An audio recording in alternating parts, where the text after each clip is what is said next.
আমি সিঁড়িতে ওঠানামা করতে পারতামই। আচ্ছা, একটু উঠলেই আমার অনেক কষ্ট হতো, এখন আর অসুবিধা হয়। কতদিন হলো আর আপনি অ্যাটেন্ড করছেন সেশন? 1 সপ্তাহ। 1 সপ্তাহ। আর কি কি ইমপ্রুভমেন্ট বুঝতে পারছেন?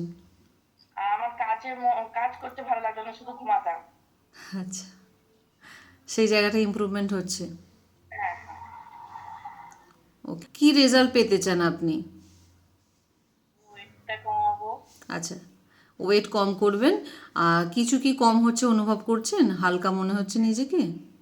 হ্যাঁ। ওকে। ম্যাডাম, আমি যখন জয়েন্ট করি তার আগে আমার সিঁড়ি দিয়ে ওঠানামা করতে অনেকটাই প্রবলেম হতো। একটু ওঠার পরেই আমি হাঁপিয়ে পড়তাম। আচ্ছা, তো সেইখান থেকে আমি অনেকটাই আজকে আমাকে দিনে মানে যতবার 3-4 বার খুশি আমি একভাবে ওঠানামা করতে পারবো, সেই কনফিডেন্স লেভেলটা আমার হয়েছে। আর এছাড়া আমার মানে বদহজম অতিরিক্ত পরিমাণে হতো। মানে এরকমও হয়েছে যে আমার নর্মাল যদি আলু ভাতে ভাতও আমি খাই, সেখানেও আমার মানে রাত্রে বদহজম হয়ে যায়। আচ্ছা, এরকমও একটা প্রবলেম হয়েছে।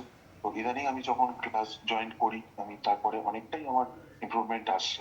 আর একটা ব্যাপার, ঘুম আমার একদমই আসতে চাইতো না। 2টো, 2:30, 3টে এরকমও বেজে যেত।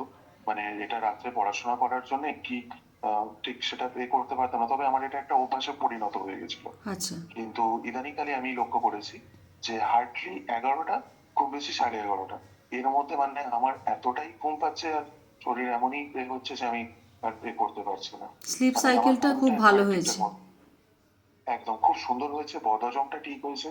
আর কালকে আরেকটা জিনিস লক্ষ্য করলাম, আমি একটা গেঞ্জি আমার হতো না, মানে পেটের কাছে পুরো আটকে যেত, আচ্ছা, সেইটা টেনশনে আমি কালকে নামাতে পেরেছি। বাহ, এমনকি কালকে আমি এটা পরে বেরিয়েছি, এটা আমার কাছে আরো ভালো লেগেছে। খুব ভালো। মানে এটা খুব অনেকটাই। লাস্ট 1 উইকে কোনো ওয়েট লস চেক করা হয়েছে?